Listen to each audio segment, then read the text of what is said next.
All right. We are live for the Wednesday edition of the People's Talk Show. And excited to be back one more time. And 3 days in a row, I'm setting some records for myself. 3 streams in a row. And yeah, looking forward to it, man. So, as always, I try to plan ahead before I jump on and just go through some airways, see what caught my attention, and more importantly, check in with you guys so you guys can share your thoughts and 2 cents on what's happening in your world, just so we can all come together, put it together, and try to make sense of everything. And so, as expected, we had the FOMC meeting, and absolutely nothing of substance came from the mouth of Jerome Powell. And so, here we are, no hike.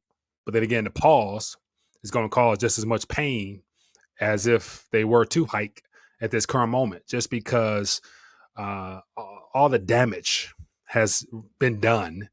And in particular, I want to focus on the housing market because I have not done that in quite some time.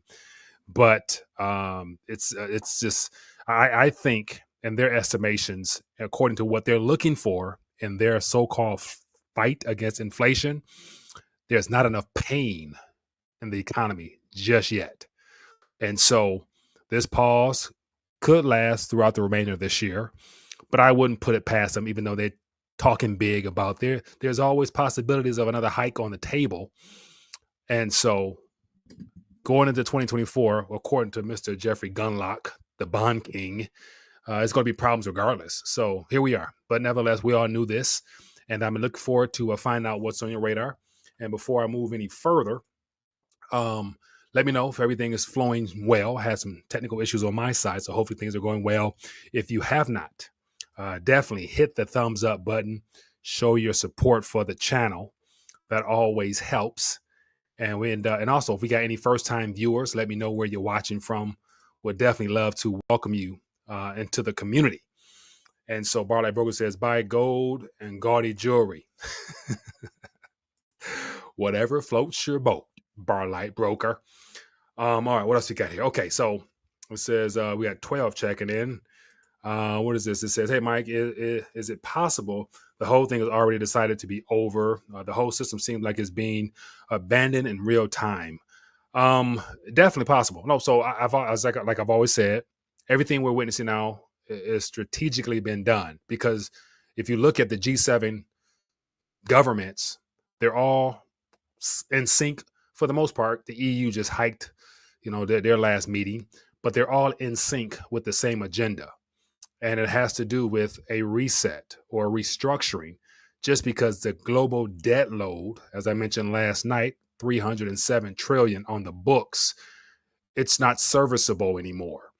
And it worked well over the last 50 years because the US decided to remove the peg associated to gold, or the redeemability rather, of the Federal Reserve note to gold. And that created the credit expansion that is now coming to a halt. So everything is done intentionally.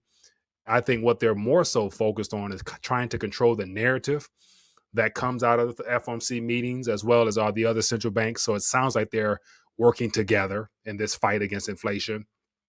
But ultimately, their goal is to make sure that the public doesn't lose confidence, more so in the banking sector, because that ultimately will get everybody's attention. If we have another March episode of SVB and all the other banks that are also holding, every bank, more than 60% of the banks are basically underwater due to these interest rate hikes that we're witnessing. So the damage is done. So they are just trying to not be the primary focal point when it all comes down.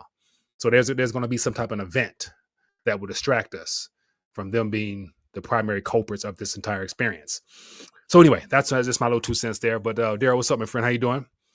Good to see everybody here. All right. So if you haven't already, as I always say, hit that thumbs up button, show your support for the channel. Hopefully more people are notified. That definitely goes a long way. And also, let me check and make sure I'm trying to stream on more locations. So let me see if I got any activity anywhere else. Okay, so streaming on Rumble right now as well. So if we got any of my people on Rumble, definitely hit that thumbs up button there as well. Okay, so let me just get right into the nitty gritty, man. Let me just go. But before I do that, as always, let me just make sure I give a quick shout out because you never know who's new. And also, I got to make sure I big up my partners, man, because it's good to be able to collaborate with people who's in the same line of work I am, which is to help people prepare and understand what's happening. And so we'll keep it on. Rolf says the U.S. 10-year bond yield at 4.45. This is getting interesting. 100%. So clearly, the global markets operate in accordance to the debt market, i.e., the U.S. liabilities, as I call them. So those numbers there mean a lot because it basically shows the global confidence or lack thereof in holding those things. And the higher the interest goes, the more likely nations are rethinking some things, and that puts more pressure on the Federal Reserve, especially our government, who's going to issue more bonds than any time in American history, for the most part, outside of the crises we've had. So I definitely agree that is very important. Let's share the Rumble link. Let me to share the Rumble link. Where's the link at over here? Share. Let me see. Bam. I got share. Copy. Okay, so let me put the Rumble link. Here is the Rumble link to the live stream that we're currently on right here. So that right there gets you to the Rumble. So definitely subscribe over there as well. I'm trying to do more content creation. So as I mentioned, for those who tuning in, this is my third day in a row. First time doing 3 days and definitely over a year plus. So I'm feeling kind of proud right now. So I got to definitely deliver some stuff for you guys. But more importantly, it's just not a one-man team. It requires effort from everybody. So make sure you guys are ready to call in and let your voice be heard when it's time. Okay, let me get into some good stuff. Okay, so as always, let me just, big up, as I mentioned, I got distracted once again, and I'm going to get into the headlines. I got about 4 or 5 articles, and of course, I take the headlines that caught my attention, summarize them just to make them short and sweet, and we'll move from there. All right, so let me keep it moving. Get me all amped up tonight. Let me get my stuff together. I'm a little bit everywhere right now.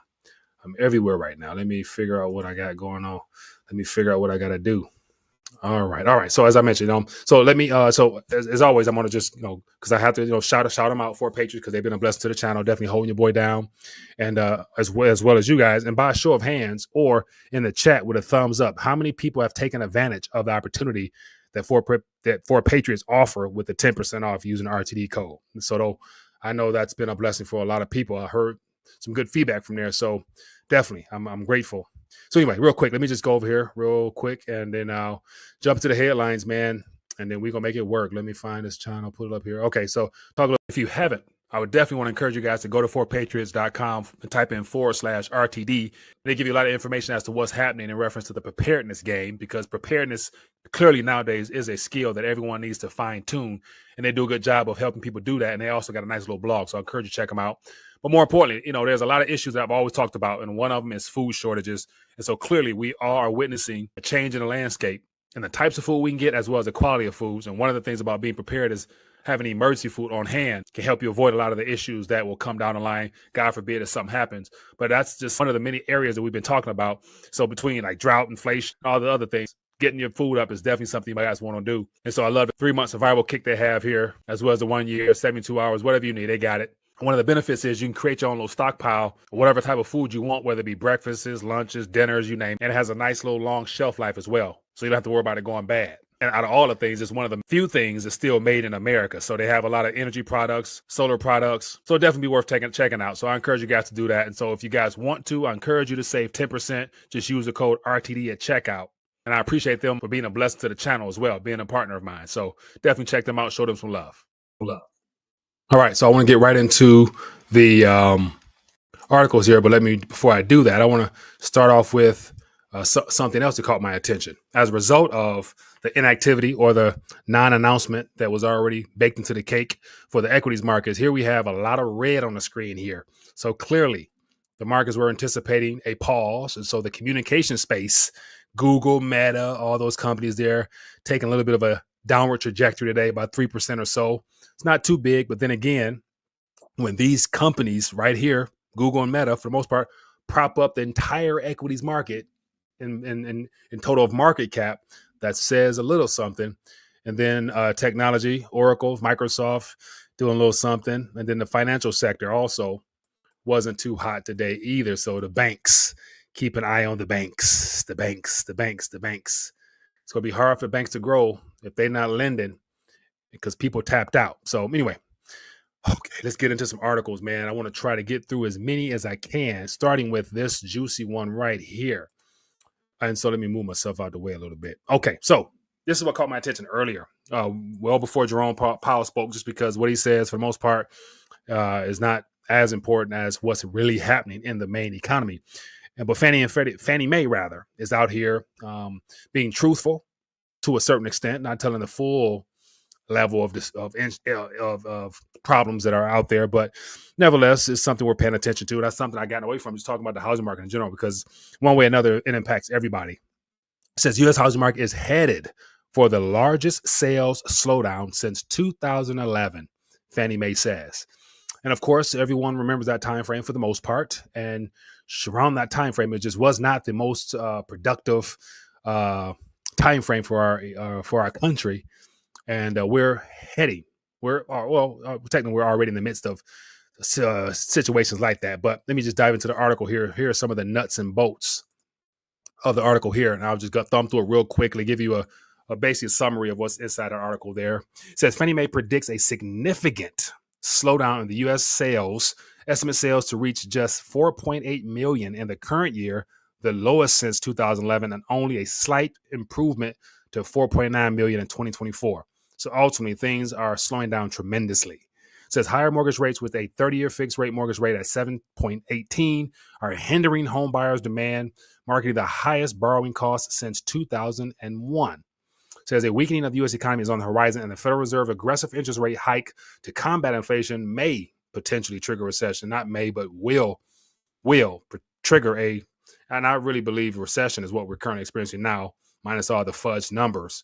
So when something actually breaks and it becomes obvious, we're going to shoot right past the word recession because it's going to be a lot worse globally. It says a downturn in the economy is expected to negatively impact the housing market, even if interest rates are lower, but due to a weak labor market and credit constraints. So ultimately speaking, at this current moment, even if they were to lower interest rates according to this timepiece here, there still would be a lot of damage just because the labor market in and of itself and credit is tightening up. So those are some primary issues. People are not working as much and don't have enough discretionary income, then they're not going to really be concerned with purchasing a very expensive housing right now. And so keep it moving. So just something worth thinking about. And then just to add to that concern of a slowdown, here is a graphic that goes back to the 1800s, just to show you how expensive the housing market is. And it says the biggest housing bubble ever. And it's where it says inflation adjusted home sales from 1890 to 2023. And so this is posted by Nick Garrell on Twitter. It says, we're in the biggest housing bubble ever in 2023. Home prices adjusted for inflation are 85% overvalued compared to their 130-year average. So you take this average here and look at where we're at right now. And then look how much further we are past the housing bubble of the GFC. And definitely something is out of whack. So regardless as to whatever the Fed does, the bubble needs to correct. And so everyone, as everyone knows, everyone who's gotten in these houses in the last couple of years, especially with the higher interest rates, they're going to have some real tough decisions to make. But then again, it's going to impact everybody because if you even locked in at a lower rate, keeping your job, keeping them bills paid might be another issue as well. But just look at this, man. And I think about how I remember hearing the stories about 60s and 70s where people were buying houses, brand new for $7,000, $8,000, $9,000, $10,000. And here we are now. Average is, $300, $400, depending on where you at. Yeah, unsustainable. So something has to give. Okay, another little interesting article here. Home building collapses as market struggles. So not enough buying, not enough credit extension, not enough building. It says housing starts in the U.S. fell over 11% in August to 1.28 million, down nearly 15% from the previous year. So that right there is a sign of a contracting economy. It says multifamily home construction declined by 25%. While single-family homes also dropped by more than 4%. It says higher mortgage rates above 7% and lower resale inventory, a lot of people not selling, hindering housing production, making it difficult for first-time buyers and younger households to afford homes. The National Association of Home Builders blames the decline on rising mortgage rates, and expect them to remain high due to potential Federal Reserve interest rates. Home building decreased across the U.S. with the declines of nearly 23% in the Northeast, 14% in the Midwest, 9% in the South, and 16.5% in the West compared to the previous year. So just more numbers that tell a much different story than what they would have us believe in D.C., that things are imploding on itself bit by bit. But then again, no one here should be surprised. Okay, a couple more stories here. Just, I thought it was interesting to highlight some of the main points of these articles here, because on another note, we got then 2 weeks, student loan situation is about to start up again, and that's going to put more of a pinch on the younger Generation X, population. It says, how will student loan repayments impact the economy? So real sweet and simple, I'll summarize it for you. It says student loan payments were initially paused in March 2020 by then President Donald Trump to aid the health situation stricken borrowers. It says the pause was extended 9 times, totaling 3 years, with interest rates accruing since September 1st. Approximately 43 million Americans hold a combined $1.75 trillion. 43 million Americans. 1 in 5 borrowers. So out of curiosity, do we have any individuals in the community that might be caught up in this student loan situation? Or I know some people who actually were part of the lucky group. They got theirs canceled. And so to my knowledge, I don't think they brought it back, to their brought it back to their account. So I know some people that got their student loans canceled, which happened at the right time. But it says here, it says 1 in 5 borrowers face financial challenges when payments restart. As per the Consumer Financial Protection Bureau, says some 21 million borrowers will need to resume their payments with the average payment of about $300 per month. So that's $300 less out of your pocket to spend into the economy. And what happens there. It says ending the moratorium could decrease Q4 GDP growth by 0.2%. So by forcing people to go back to paying their initial debts, I'm on the wrong screen. By forcing people to go back to pay their original debts will take away from the GDP because people will spend less into the economy, therefore causing more of a doom loop when it comes to retail sales. Not good at all. But then again, we knew about this. Okay, here's another interesting article here. Caught my attention. And so not only are student loans going to be a problem for the younger crowd, not necessarily young crowd, but just, those who had 3 years off. We have articles saying that even a lot of the millionaires now are a little unease about current economic conditions and their fear of needing to work or living longer than the money they've accumulated. So the argument amongst a lot of people in the financial world is, how much do you need to save? Because everybody who's put in work into that, that 40-year model of give 40 years of your life and get at the end of it, they're now really concerned on how this economy will impact them, especially if they're in bonds and stocks. But it says even millionaires are afraid they will outlive their retirement savings as experts weigh in on how much is really enough. And of course, everybody's situation is different, but these are people in the 6-figure, 7-figure ballpark, and these are some of their concerns. So real quick, it says 1/3 of millionaires fear they could outlive their retirement savings, according to a new survey by Northwestern Mutual. Millionaires on average believe they need $3 million to retire comfortably. But then again, like comfortably, it's and that's where they're deliberately restructuring the entire global economy, which will upend any types of concept of comfort, just because the amount of currency they're going to create to extend these bubbles or to rebuild after they let him burst, it's going to dilute that 3 million down to the point where you're going to be looking at let me see, I got some bills here. So, and this where I did so John Robertson, bless his soul, my guy who was in Zimbabwe, economist, he retired from teaching and then had to go back to work because his entire retirement, his pension and all his other investments gone. And to think that a part of his retirement that was stolen due to hyperinflation is in my hand right now. So I'm holding some of his retirement in the form of funny currency that was created to compensate him for his retirement. So these are my Zimbabwe notes, but here, just real quick off subject, I got a $500,000 note.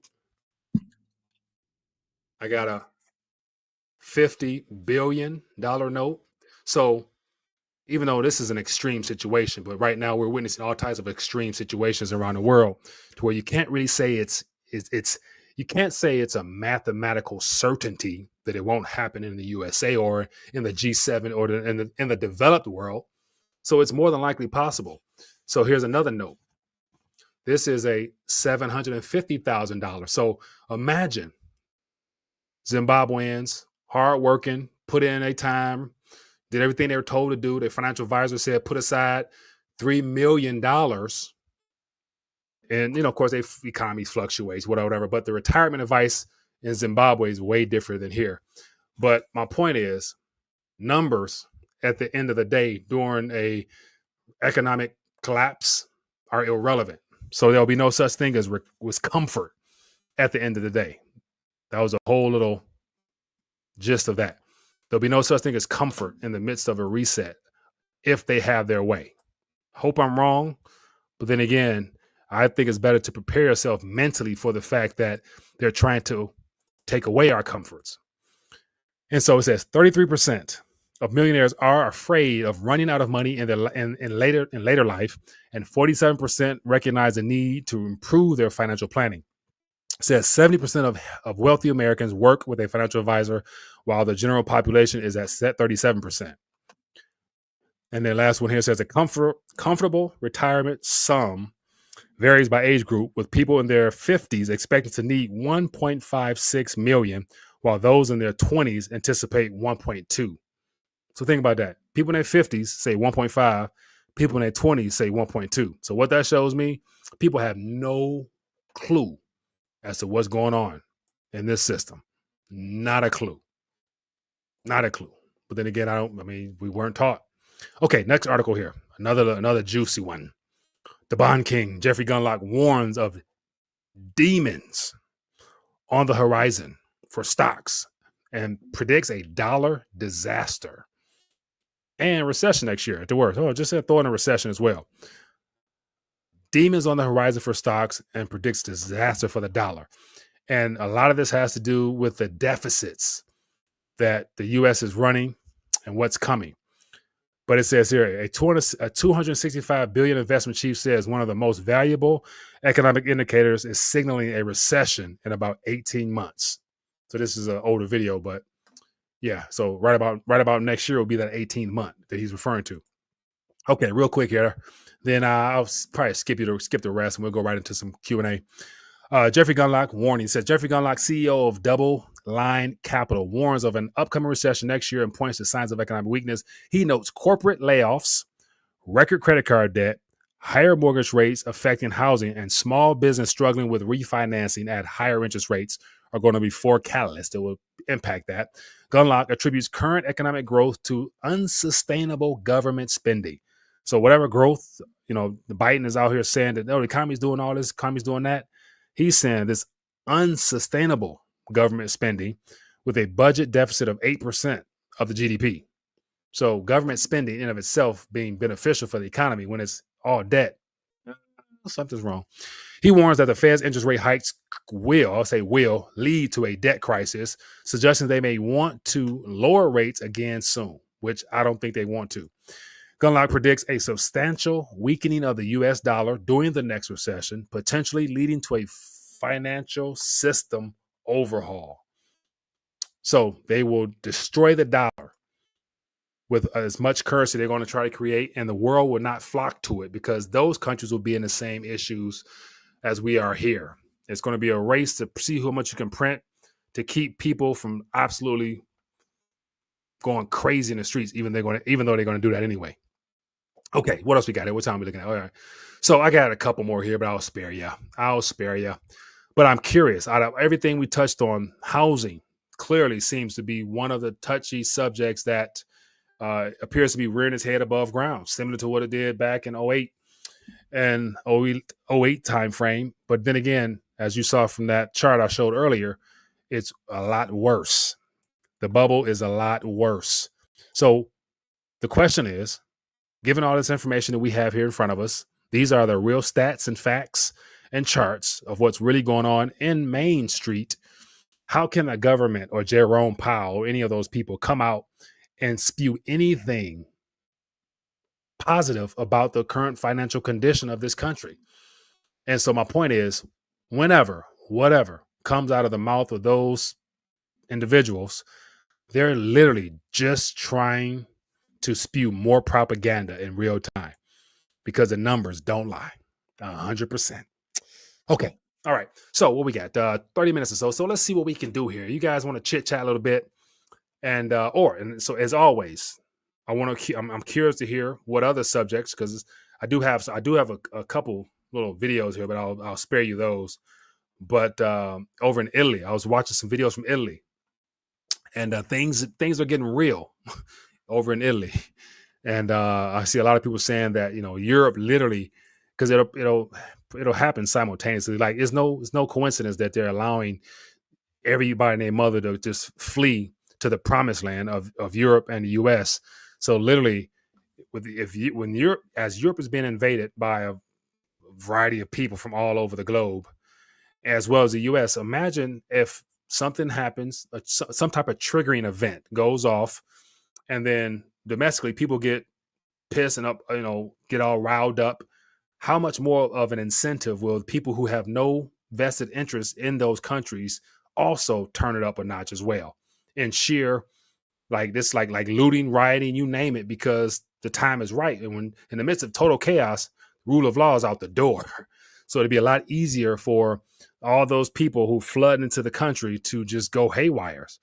And think about this. There's not enough police officers in your city.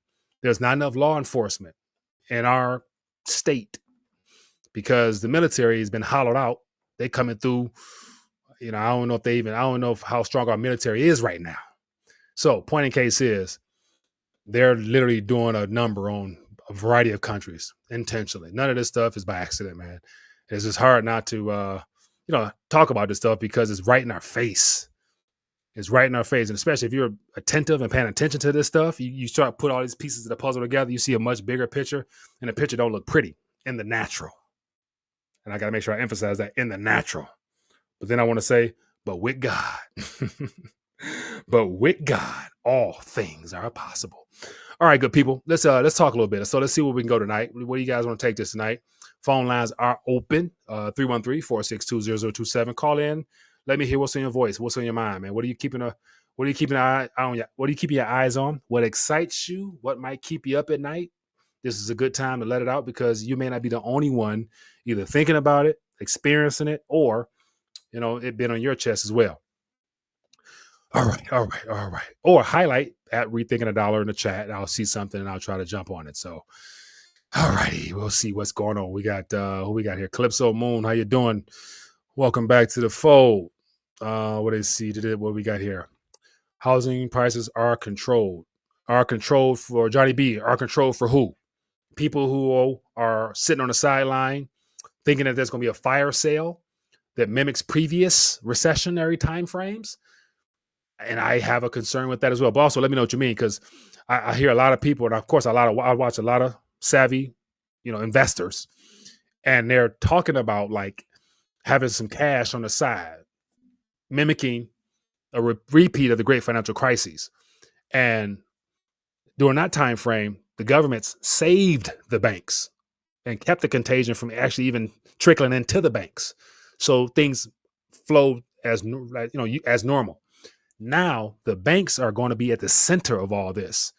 And whether or not, they're saved by, the Federal Reserve or the Treasury or not in unison, we'll wait and see. My suspicion is the GSIBs will be saved. The regionals, credit unions, all of them might let them go away because it makes it easier to consolidate power to issue whatever the next, as we always talk about, what's coming through their blockchains.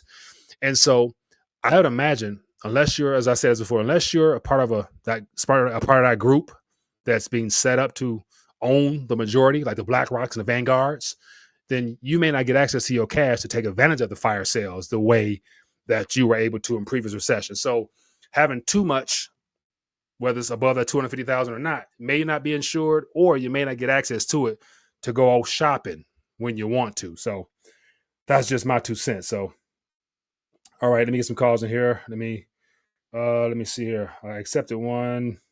Give me 1 second. I got somebody here. Hello, caller. Where are you calling from? Yeah, my name's Steve, in Region 9. Steve, what's going on, my man? How you doing? Good. Glad you're back on there, bro. Yes, sir. What's good with you?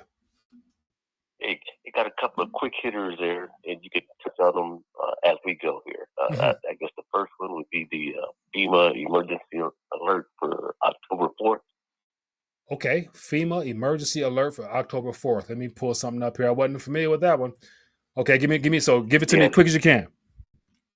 That's when they're going to be testing the system. That's when they're going to be basically calling everyone's phones in the U.S., etc. And I think it's supposed to go on your TVs and stuff too. Really? Okay. But but it's October 4th, the emergency alert thing, and some people are saying that's when that 5G stuff's going to be triggered, and some of that graphite stuff that's in these people that took the jabs, is going to be activated, etc. I don't know. I'm just saying I'm just saying what's out there. Yeah. Now watch this real quick. As you were saying that, first thing came to mind is you putting all that together. 5G activated, and first thing came to my mind was the CDC's website of the zombie apocalypse, and then that movie that came out with the phone. It was a movie came out with what's my man's name during the whole little lockdown period. I know it was in 2018, but anyway, people picked the phone up and it started making noises and they all turned into zombies. You know what I'm saying? That type of thing. So anyway, go ahead. Correct. No, it's along that same line of thinking there. But yeah, the October 4th. Anybody can just Google it. Yeah, I pulled it up right now. Before emergency alert. And the other thing is what's going on with the Darien Gap. Basically all of the illegals coming in through the Darien Gap, through Panama, through some of those areas. Yeah.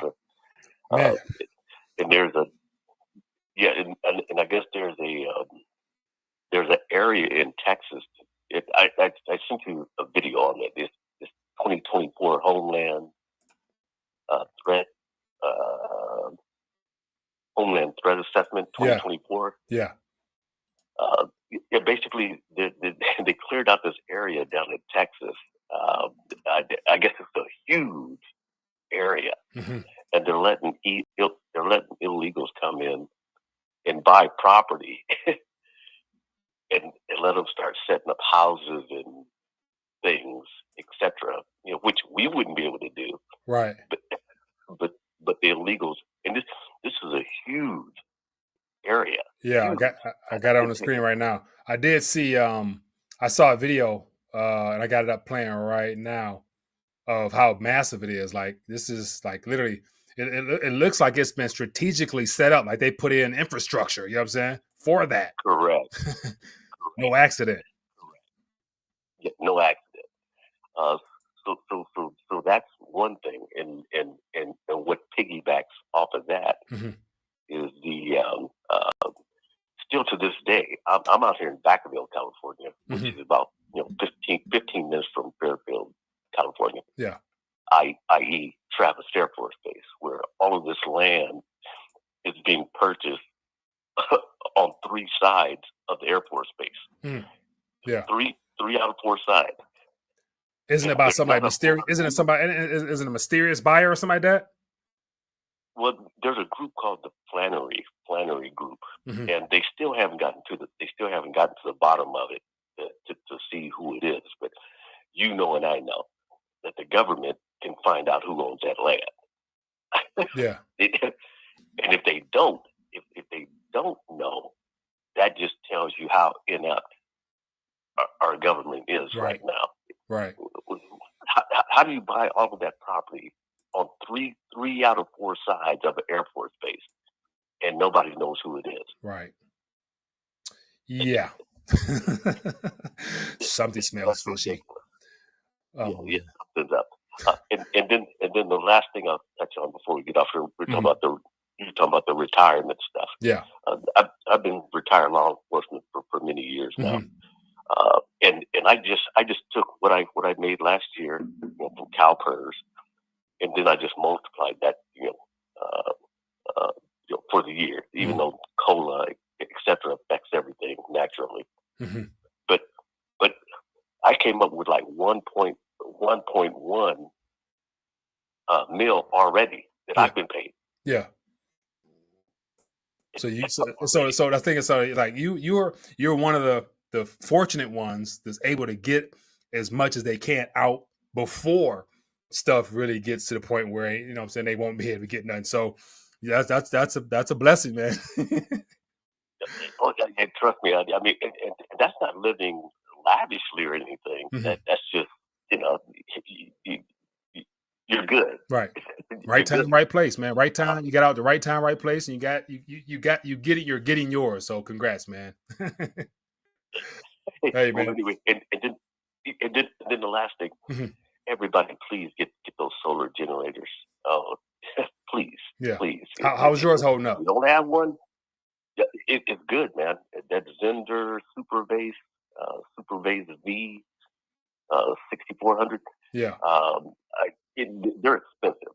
Granted, they're expensive, but worth it. I just got the main unit. Yeah, I got the main unit, and I got the 2 extra batteries. I wanted to get the 4 extra batteries. I could only afford the 2 extra batteries, but just off of one charge without using any solar. I just ran it on one charge, and it was able to run everything in the house for about 4 days. Yeah. Sweet. And that was without using the solar at all. Yeah. Not even using the solar at all. All right. Well, hey, man, let me get some more calls in if I get some, though. But I appreciate your calling as always. Good to hear from you. Way to keep us on in tune with what's happening out west and down south, or out west and out down south. Yeah. So appreciate you, man, as always. Yeah. Hopefully we can keep an eye on that Texas thing, that Colony Ridge or whatever they're calling it. Yeah. That's crazy. Yeah. Anyway, take care. Appreciate you, man. Bro. Be good. Yeah, good stuff, man. Good stuff. All right, what else we got out here? What else is on your guys' mind? We got Rolf saying there's only one way out of here, said the Joker to the thief. A CBDC and UBI will give the American sheeple some relief. Yeah. And I mean, and what's interesting about, the concepts of a UBI, they're clearly experiment with it. All the millionaires, all the billionaires rather, say that mankind will need it just because of the technological disruptions that's taking place. They're not even talking about, what happens to the economy and everything else between. They're just saying AI robots going to take people's jobs. So they need something, and it'll make their lives easier, and they can focus on other things like, oh, okay, yeah, sure. But yeah, ideas of CBDC, UBI, it's not an if, it's just a when. It's just a if, not an if, but a when. All right, what else we got here? What else? Anything else happening in the news? That's give me some good news. Any good news out there is happening, either individually for you guys. Anybody out here? Any blessings come about out of nowhere at the right time and from the right person, or whatever? Just want to make sure we lighten stuff up. I don't want to just say everybody just call it with a doom and gloom story. No, let's keep it real. There's also blessings I'm dropping down right now. So feel free to have at it. Ed says, what's the best solar generator? Man, I do follow and keep an eye on a lot of them. I know the companies that's been around the longest, they got some credibility, they got some history. And so you got the Blue Yetis, you got the EcoFlow. Those two are probably the biggest companies. Then you got a lot of new boys coming on. As Steve mentioned, the Zendor line is new. And I even came across another one not long ago. So the more competition comes into the market, the cheaper they become. But then again, like, we don't know about the quality, because all of this lithium battery usage stuff that's being pushed right now, it's all within the last 4, 5, 6 years. So a lot of people say, you get 3,500 cycles, and so a lot of stuff ain't really been tested. So ain't no telling. But it's more so what's your budget looking like, and how deep are you willing to go down that educational hole to make sure you're on top of it. Because I have a couple, but what I'm saying, and power went out. I had to power them things up, and it came in handy because we were out for a little bit. But then again, I was grateful. And it's like one of the things where if I could, I would just get more of those battery packs and just load up on them just because. TB says, none when an EMP hits. Well, when an EMP hits, civilization will come to a halt. So ain't nothing you can do about it anyway. So I'd rather at least have something than have nothing. So the chance of an EMP is probable, but I wouldn't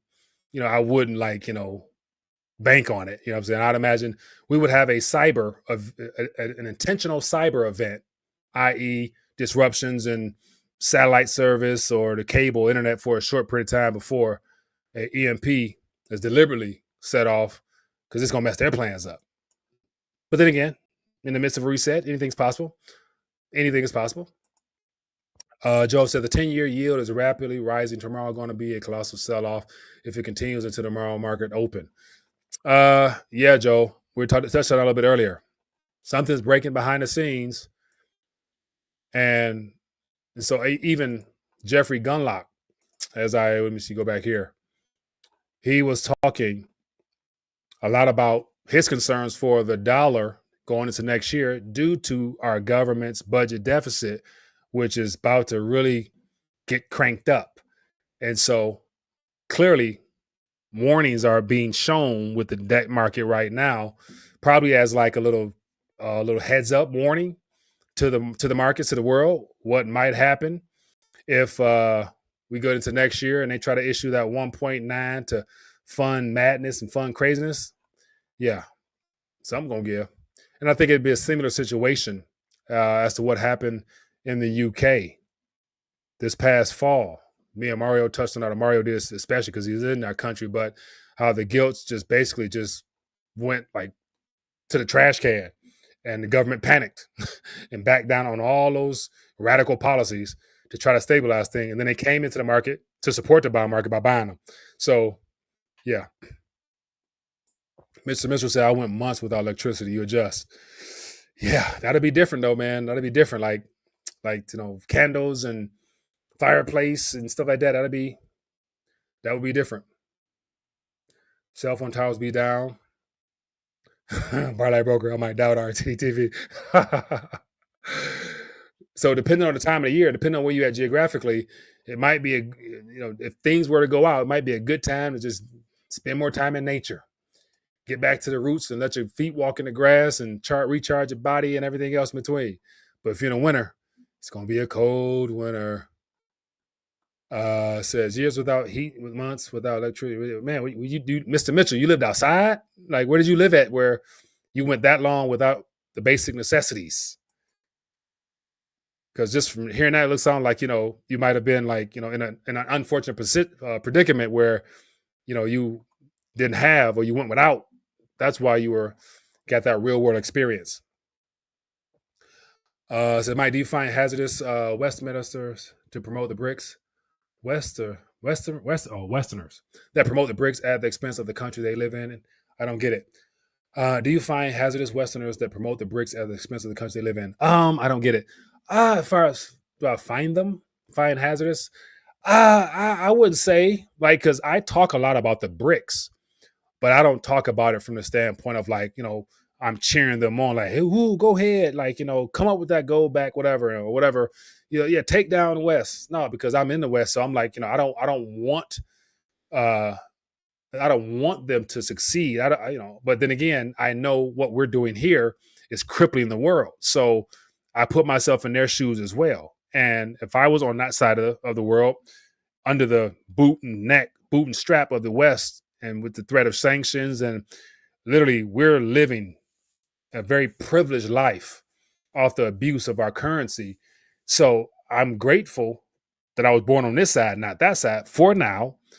So I'm not rooting them on, but I realize it's cyclical. Everything changes. Reserve currencies change. I mean, nothing in life is forever. Everything is temporary in a sense. So there's going to be some ups and downs in cycles. So their time will come in whatever capacity to where we're going to be on the other side of that boot more than likely, and we'll have to adjust. But then again, there's opportunity within all that.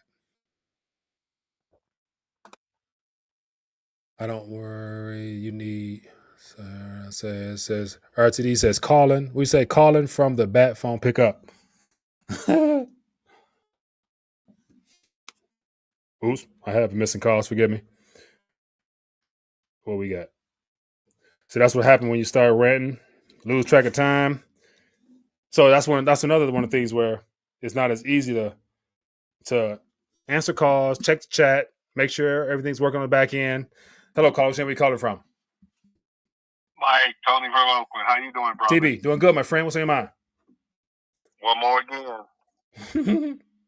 For sure. You actually think there's going to be a reset? Based upon all the things happening right now, the world is going through some changes, and on the end of all this, it won't be pretty. So whether it's a reset, a reboot, restructuring, there's going to be a lot of pain. So I don't know what would you want to call that if you see it that way. So, we've been restructuring for the last 40 years. Who's we?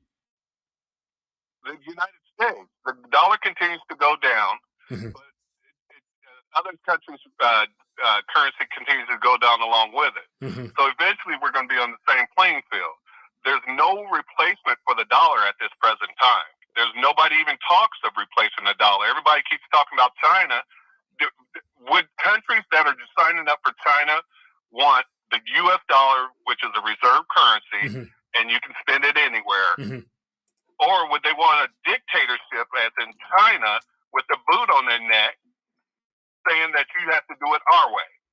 I'm thinking that people would choose the United States way, even though as bad as it is. Yeah, no doubt. No, and so we are in the best position based upon previous reserve currency eras, just because everything has been solely based in USD terms, but it won't last forever. And also to that point about an alternative, gold appears to be something that a lot of nations find interest in for a variety of reasons. But then again, somehow, some way, it appears that there's people working on bringing that back into the equation for capital, saving their own currencies, or reliquefying their own economies or whatever. But clearly gold is a part of the equation because it's being sought after heavily. Okay, it's being sought after heavily. You have to ask yourself, why is it being sought out heavily? It's not because of the U.S. is on the U.S. is weaponizing dollars, which the U.S. has no control over, by the way. You have to ask why they are grabbing into the gold. It's because their currency will not cover it. They have to go to something that's out of the United States' control, or not control, but out of the United States purview, in order to pay the United States their money. Okay. Because the United States don't give China any money. China has to buy gold and convert it into U.S. dollars. Okay. That's the problem. But then again, that's a tool that they're using now out of emergency reasons, but it's there to use. So what? I mean, you're right. So what I'm saying is, more nations now are taking advantage of that out of emergency sake. But then again, they're bringing gold back into the equation to get more currencies to pay the U.S. their dollars. But that gold is making its way somewhere and is not coming back to the U.S. The dollars are coming back to the U.S. Correct. And the gold is being spent on U.S. dollars. If you buy it in U.S. dollars, it has to be Correct. So whatever China's doing, they are buying the gold to pay back in dollars to the U.S. dollar. I mean, they are cutting back slowly, but they owe us $1 trillion. How do you switch currency in the middle of owing me $1 trillion? I'm not going to let that happen. You mean we owe them $1 trillion? No, they are not. To my knowledge, they're sitting on they're sitting on 800 and something U.S. liabilities that they consider their asset. No, they don't consider that their asset. They consider it owed to the United States, and they're going to continue. Everybody's buying treasuries, man. I mean, you buy what is available to you, and then you can't force something that's not available to you. Mm-hmm. No one. Well, okay, put your IRA in yuan. Would you want to do it? No, not liquid enough. Not yet. No. There's nothing to say that it's going to be liquid. I mean, okay, so whether it's going to be liquid or not, I don't know, but they're finding more use cases for it. And IMF is also approving of this with Argentina and Brazil. And so other nations want it because they're lacking dollars. So wherever dollars are missing, they're filling in the gap with the yuan as well. So between gold and yuan, they are not just solely focused on the USD.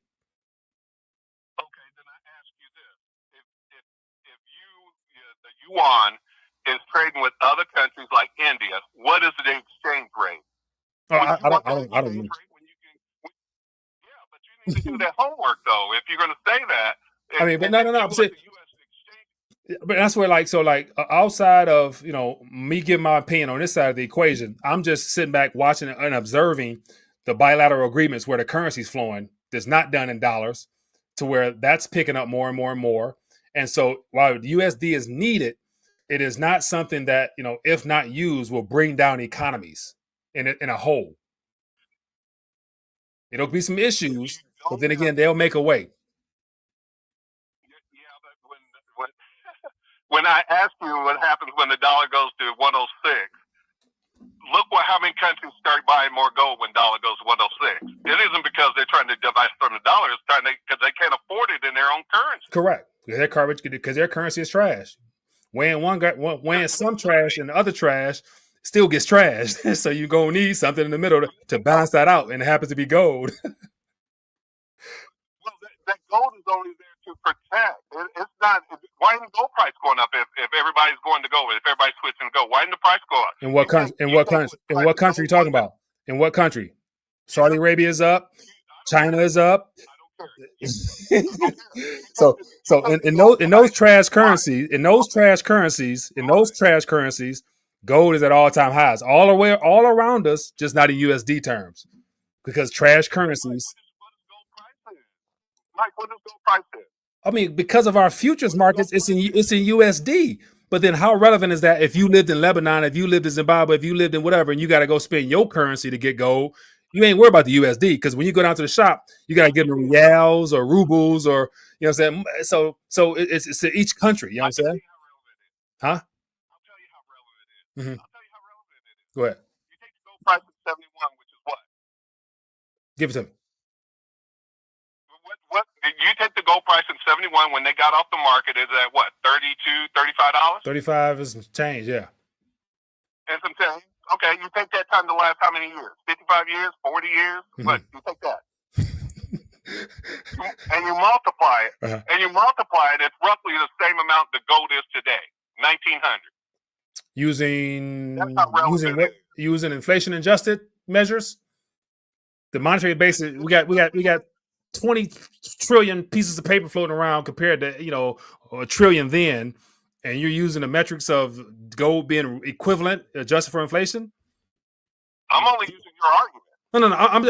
I'm not arguing. I'm just saying, so I'm not defending anything. I'm just saying it ain't all this talk about gold for no reason. You know what I'm saying? So clearly, people know what's in the middle of all these failing fiats, and it happens to be something that governments can't manipulate physically. So it's not my argument to fight. Sometimes we as individuals thinking that gold is a hedge against inflation, mm-hmm. need to make a U-turn and see what it's really for. And it's only for just to cover people's ass when they can't afford the dollar. So In the monetary system, sure. In the monetary system, sure. But I'm saying that if you were your average, retiree Joe and Jane in one of these countries that where the USD is not their national currency, that argument I don't think necessarily would apply. Because like in Lebanon, if you got gold, so I'm saying all these countries, there's more than enough countries now that we also can use it as examples of how those fiats are destroying lives. But then again, for those who actually got out in time and bought other things or got in the USD, they're doing better than the ones who stuck into those countries and those currencies. So just here in the U.S., we have a very unique privilege to where we can ignore gold and say gold is barbarous relic. We don't need it. Sure, don't use the USD. Fine, until that point comes where we experience things that happen all around the world, which I think is coming. Do you think that's coming or no? Like, you think we're gonna have some type of systemic event where our country's gonna mimic like the other nations that like where hyperinflation sets in, or you think that's not possible here? You can't have hyperinflation if you print the money. You can't. So all the dollars outside this country, way more than we got inside. If they send them back, we ain't gonna have no hyperinflation. If I print the money, I owe you money. I print you money, and it's reserve currency. How can I hyperinflate? I mean, I'm just referring to the amount of currency in circulation chasing the same amount of goods.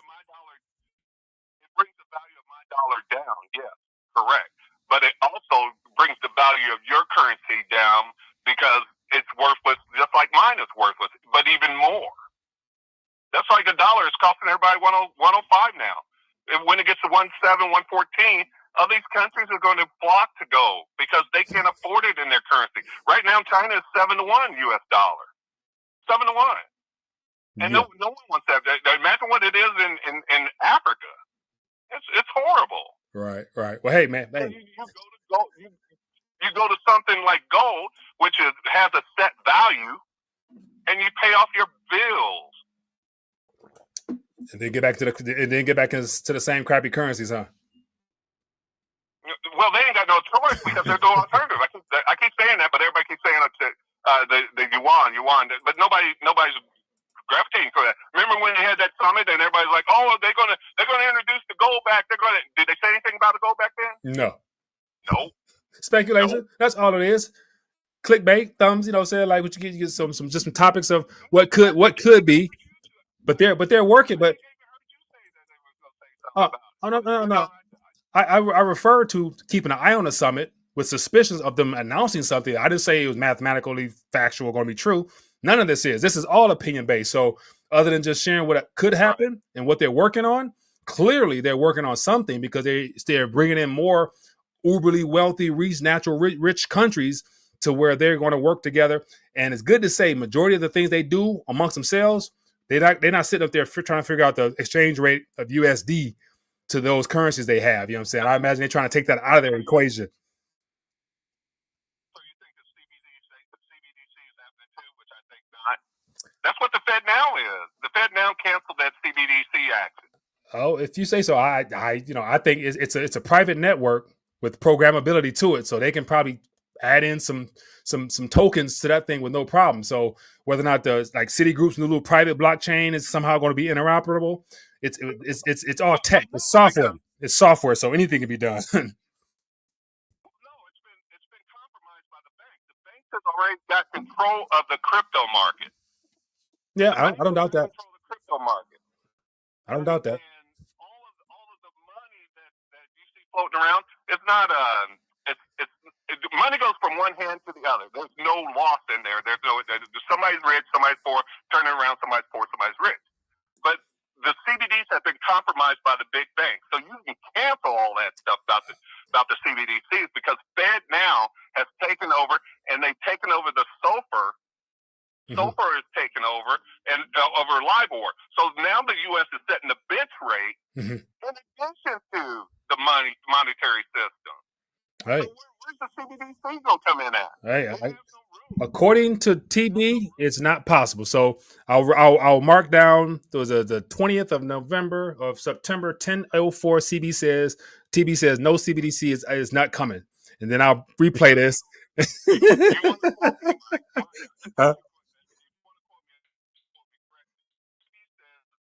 will never be reserve currency. Oh, CBDCs? I mean, I never thought that would be the case, but I mean, the CBDC is just for domestic use for your wallet and my wallet. You know what I'm saying? Like it's a domestic thing. So You just look at what it says. It's for the bank. It's not for your wallet and my wallet. It's for the bank. Look it up. Look what it stands for. Central Bank Digital Currency. It's for the central banks. It's not for you and I. So what are we gonna use?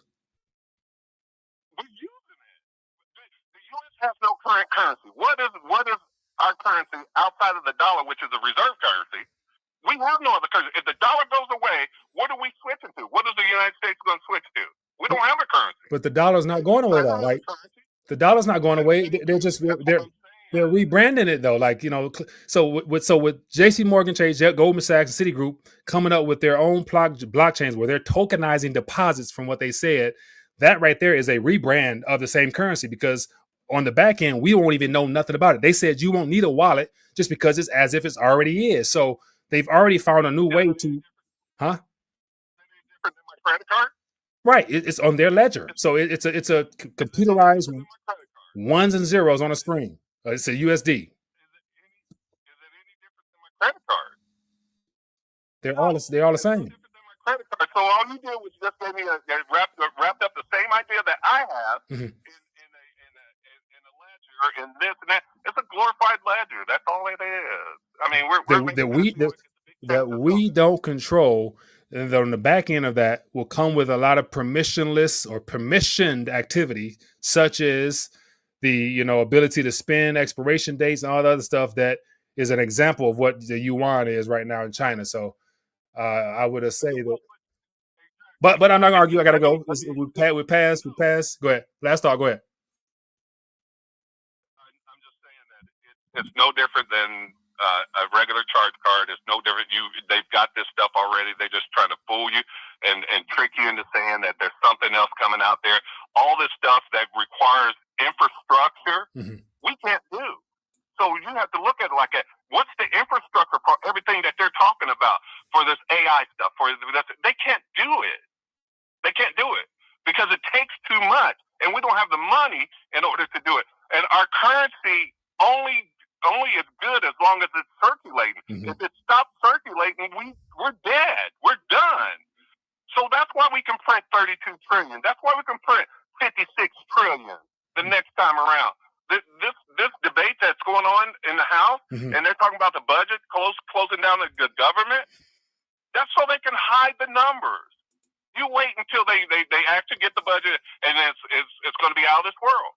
But they're going to put it off till next year before anybody sees anything. That's like the unemployment numbers. They start the unemployment numbers. Oh, we only had a such and such, and then they revise them next month, and nobody sees that stuff. Right. I'll let you go, brother. Appreciate you, man. Have a good night. Yeah, same here, man. I appreciate you too, bro. For sure, boy. Yeah, good stuff. Man, we're at 105, an hour and 5 minutes, longer than I plan on going. But then again, some good back and forth. I appreciate everybody, as always, for hanging out with me. If you've been hanging out, see, you got about a 150 or so, hit that thumbs up button, show your love for the channel.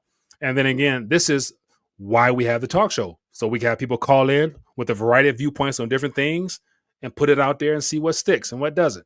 Then again, we're all trying to learn and navigate these waters together. So I appreciate everybody bringing something to the table. So thanks.